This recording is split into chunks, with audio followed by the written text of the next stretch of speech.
Highland County Common Pleas Court Judge Rocky Koss denied several pretrial motions Tuesday in a case regarding a defendant who is facing 74 counts in an engaging in a pattern of corrupt activities case. The defense said that the state's alleged use of a GPS to track the defendant is a potential violation of his constitutional rights, but the state denies using a GPS on the defendant's vehicle. On Tuesday, Koss heard arguments from defense attorney Daniel O'Brien and Highland County prosecutor Annika Collins regarding the individual defense motions and to address other pretrial issues. The defendant, Thomas Peters of Dayton, was indicted in August on 74 counts, including the first-degree felony charge of engaging in a pattern of corrupt activities, drug trafficking, and possession charges.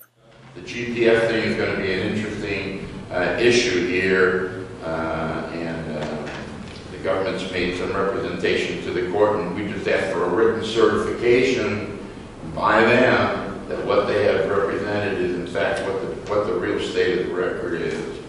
Your Honor, we placed a GPS device on a vehicle in the controlled possession of an undercover buyer. There was not a GPS placed on anyone else's vehicle. Mr. Peters never had a GPS on his vehicle, nor did anyone else in the entire case. All right. So at this point, then, you don't intend to try to proceed with the hearing? I accept what they're saying right now. That is their theory of the thing. That is the truth, Your Honor. The prosecutor can definitely not make that statement. She's relying on the accuracy of information that's been given to her by other people. So it's hearsay as it comes to the court. The record, I've asked for motion to suppress. I say it's unconstitutional, and we shall see what happens. But I wouldn't mind an admonition to the government. They are so sure that it didn't exist. In fact, maybe they could ask the people they're relying on to double check their record to make sure we don't find out post-trial here that there was something that maybe should have been put on the table before the trial. Koss overruled the motion to suppress, 2 motions to sever, a motion to adopt all other pretrial motions, and a motion to dismiss certain charges. O'Brien also raised concerns that the court would begin the trial on December 19th, just a few days before Christmas.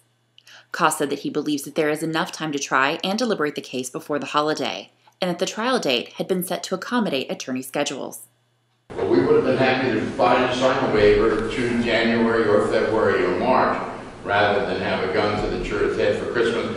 But I want to put you a note that I don't want this to be that we did it because we wanted to do it. I don't like it starting on December 19th on a 73-count indictment. Sounds almost unbelievable to me, but that's what the court wants. The court is starting the case. Well, the court said in accordance with your schedule and the state's schedule. I'm sensitive to the fact that it's a Christmas time. I don't like to try cases this time of year, but that was the only option we had. We checked with your office, and that's when it was available. So that's the date you had, that's the date we took. Okay? So don't be telling me that the court scheduled this to attempt to force something because that's not correct. Now, here's the deal. We're going to go forward on the 19th, and we will get this case done. I suspect we'll get it done on the 22nd. What you're going to find out is this, Mr. O'Brien. I move quick. I don't dally. I don't let attorneys dally. And so you need to be prepared to move quickly. I will caution